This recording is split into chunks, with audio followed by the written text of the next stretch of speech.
በቅድሚያ እናመሰግናለን። እግዚአብሔር ይመስገን ለዚህ ያደረሰን እግዚአብሔር ይመስገን። ስማይል ደንታል 1 ሚሊዮን አስገብተነዋል ጋይስ። በሁለት ቀናት ውስጥ ዘማሪ ገብረ ዮሐንስ መኪና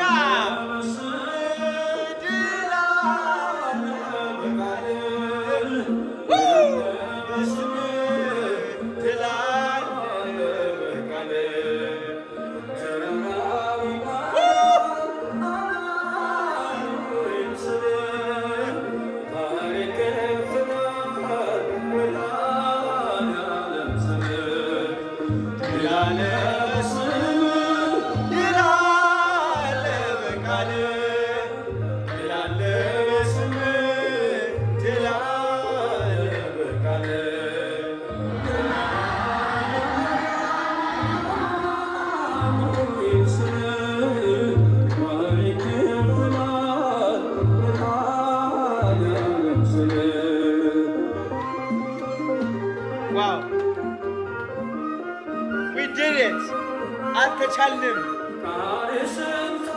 አሁን ቤት ነው የሚቀረን። ቤት ሌትስ ጎ። ስማይል ደንታል፣ ስማይል ስፔሻሊቲ ደንታል ክሊኒክ ቴንክ ዩ። ታግ አድርጌያቸዋለሁ። አሁን ፎሎ አድርጓቸው። እናመሰግናለን። በጣም እግዚአብሔር በሚያውቀው አዶናይ ከማንም በላይ የሚችል ነው። እምከራከረው አይደለም። እግዚአብሔር ይጠብቀው። ጠላቶቹን እግዚአብሔር ጠላቶቹ እያዩት ትልቅ ደረጃ ይድረስ። ጠላቶቹ ይቃጠሉ። አዶናይ የሰራውን ነገር ማንም ሊሰራው አይችልም። ማንም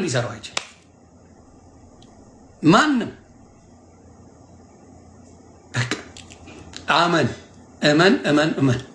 ጠላቶቹ እያዩት እሱ ከፍ ይበል። ምን ዘሩ ጋር ይሄዳሉ? ምኑ ጋር ይሄዳሉ እንዴ? ትግራዋይ ኢትዮጵያ አይደለም እንዴ? ምንድን ነው የምታወሩት?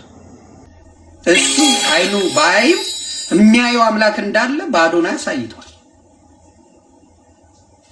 ብሌንዬ ነው አሳይቷል።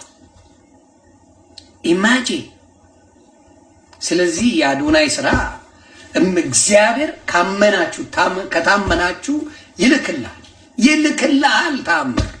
ታማኝ አምላክ ነውና በዚህ በአይነ ስውሩ ማየት የተሳነው ነው የሚባለው። ለካ ይቅርታ፣ ማየት በተሳነው ማየት ትችላላችሁ። እናንተ ባታዩ የሚያይ አምላክ እንዳለ ሰው እንደሚልክላችሁ ማየት ትችላላችሁ። እና አዶናይ የሚሰራቸው የጽድቅ ስራዎች ያስደነግጣሉ።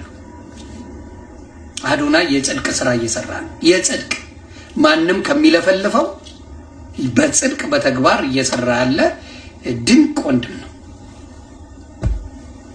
ድንቅ ወንድም። ኧረ ትለያለሽ ብሌንሻዬ።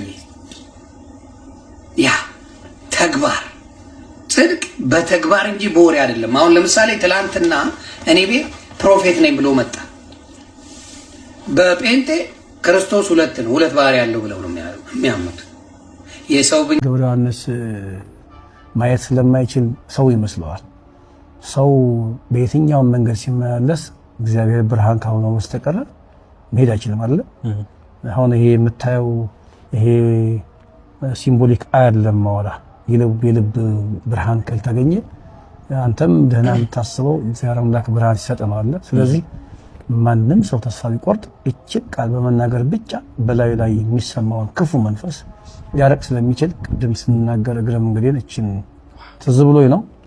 ስለዚህ የትኛውም ሰው ይሄንን መዝሙር በዜማም ይሁን ቃሉን ቢጠቀም ዕለታዊ ችግሩም ፊቱ ላይ ያለውን ክፉ ነገርን የመቅረፍ አቅም አለ። አባቶቻችን ለዘመናት ሲጠቀሙበት የነበረ ነው።